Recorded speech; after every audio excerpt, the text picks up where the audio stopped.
throttle in case I'm not here tomorrow. Use all the gas in the tank. They're telling me I'd never make it. I simply ignore them. Go back to the stew. Always been patient. I put in that work. I be making Check. Hey, what's going on? And welcome back to the Sundown Podcast. I'm your host, Anthony, and today I'm here with Dragon of the West. Dragon of the West, one of my favorite people here in the Bay Area. Dragon of the West, today I invited you over because I feel like we should get to know you a little bit better. Right? I'm getting to know you, even though we worked together a year, but I feel like the audience should also get a chance to know you and maybe even be inspired to come work with you here at the center. Sounds good. Okay. Happy to be here. Cool. So, Dragon of the West, where'd you grow up? I grew up here, right here in San Francisco, California. Mm-hmm. Yep. Okay. And Dragon of the West, that's an awesome name. How did that come about? So Dragon of the West is actually a reference to one of my favorite childhood TV shows growing up. It's a reference to Avatar, The Last Airbender. Yeah. There's a character in there. His name's Uncle Iroh. He's like this really wise, really, just really seasoned veteran. And he just has so much knowledge and wisdom. And his nickname is the Dragon of the West. So that's kind of where I got that name from. That's pretty badass. I mean, part of where Dragon of the West is also like, sometimes I feel like I am a mythical being in like the other part of the world, because I'm Asian American. I am not super connected to like my Asian, my Chinese roots. Yeah. So sometimes it does feel like I'm a creature floating around and I happen to just land in the West. Well, you happen to be the most badass creature, my friend. Oh, appreciate it. What inspired you to make music? I started like early high school, and if I'm gonna be totally honest, it was because a girl that I had a crush on broke my heart. She started going out with a friend of mine. Oh, yeah. And that destroyed me. So I started writing poetry. Yeah. And it wasn't even like anything. It was just like to get my feelings out. But then naturally that evolved into like, more structured rhyming. Yeah. And then eventually into rapping.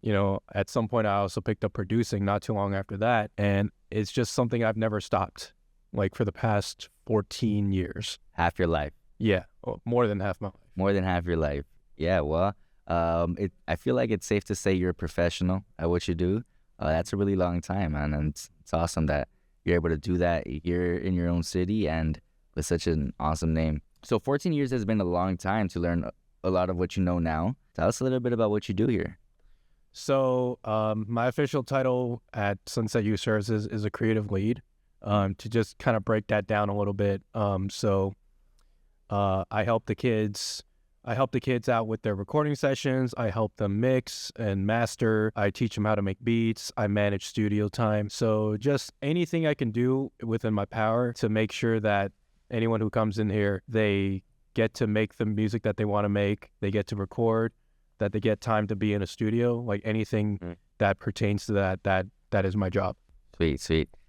Pretty cool that you're able to land a job that correlates to exactly what you have been doing for the last 14 years. Mm-hmm. What are some exciting things you can tell us and the audience? So one thing that I'm really excited about is we just reopened our smaller studio. For those of you who have come through and saw how the small studio was before, like you can see it was just a mess. It was dirty and a lot of things were broken, but now it looks super fresh, super modern.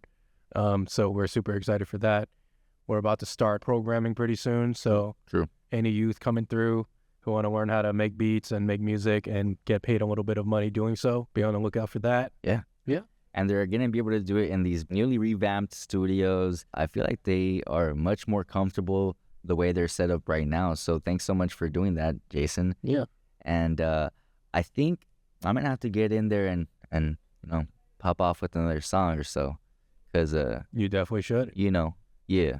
But that's all the time we have here on the podcast. Thank you for joining us, Dragon of the West. Is there anything else that you'd like to tell our audience? Come by the center. Check out my music, Dragon of the West. Yeah, on Spotify. Yeah, Yeah. that's about it. All right. Well, until next time, ladies and gentlemen, Dragon of the West here on the Sundown Podcast. We'll see you next time. Peace.